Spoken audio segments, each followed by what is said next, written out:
હા, જય નાગનાથ. આપણે 23/12થી કથા બેસે છે, જોશી મહારાજ કરીને છે ને આ કથાનું આયોજન એટલા માટે કરવામાં આવ્યું છે કે નાગનાથ દાદાનું કામ પણ આપણે હજી ઘણું બધું બાકી છે. તો એ કામના જીર્ણોદ્ધાર માટે જે કાંઈ બી ફંડ આવશે એ બધું દાદાના કાર્યમાં જ વાપરવામાં આવશે ને બધા નાગનાથ ભક્તો, બધા ભાવિકગણો બધા મહેનત કરી જ રહ્યા છે.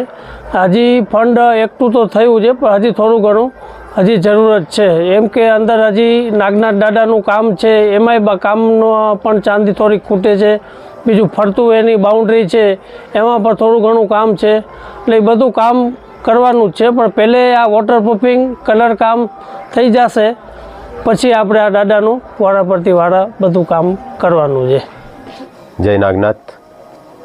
નાગનાથ ભાવિકગણ વતીથી જે આ દાદાનું સુંદર મજાનું મંદિરનું કાર્ય ચાલુ છે, ડેવલપમેન્ટનું કાર્ય ચાલુ છે, અત્યારે વોટરપ્રૂફિંગનું કામ ચાલુ છે, અન્ય ઘણી બધી સુવિધાઓ મળી રહે એના માટેનું ડેવલપમેન્ટ ચાલુ છે. અને એના જ માટે એક ભવ્ય શિવકથાનું આયોજન કરવા જઈ રહ્યા છે, જેમાં અમારા નાગનાથ ભાવિકગણના દર્શનભાઈ ઓઝા અને ચંદ્રેશભાઈ જાડેજા સાથે અમારા દયાલગીરી અને સમગ્ર નાગનાથ ભાવિકગણની ટીમ જોડાયેલા છે. એમાં પ્રિયભાઈ જોશી કરીને છે આપણા કથા વક્તા, એ કથાનું રસપાન કરાવશે. 23/12/24થી કથા પ્રારંભ થશે, જેનો સમય છે 3 થી 6 અને રૂકમાવતીના કાંઠે જ આપણા જે નાગનાથ મંદિર છે એના પટાંગણમાં જ ભવ્ય કથાનું આયોજન થઈ રહ્યું છે.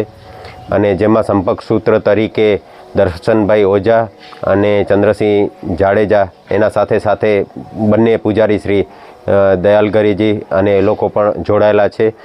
અને આ જે કાંઈ કથાનું આયોજન છે એનો મુખ્ય ઉદ્દેશ છે એ નાગનાથ મંદિરના ડેવલપિંગ માટેનું છે. કે અત્યારે પણ આ લોકો બધા જ જે નાગનાથ ભાવિકગણ છે એ સુંદર પ્રયત્ન કરી રહ્યા છે અને ખૂબ જ જે મંદિરને કામની જરૂરિયાત હતી, જે આજે તમે પણ જોઈ શકો છો કે લગભગ 50% જેવું કામ અત્યારે ચાલુ છે. અને બસ નાગનાથ દાદાની દયાથી સમગ્ર કામની જે જે જરૂરિયાત છે એ બધી જ પૂર્ણ થશે એવી વિશ્વાસ સાથે અને બધા જ ભક્તો સાથે જોડાતા જાય છે. આ તો એક પછી એક જોડાઈ જાય છે ને કડી જોડાતી જાય છે ને આખી સાંકળ ઊભી થઈ છે.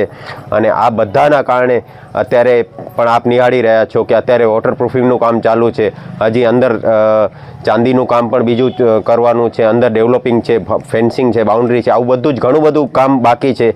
એ પણ ધીમે ધીમે જેમ જેમ આપણને ફંડ આવતું જાય છે એવી રીતે અમે ધીમે ધીમે કામ સુંદર રીતે ચાલુ થાય.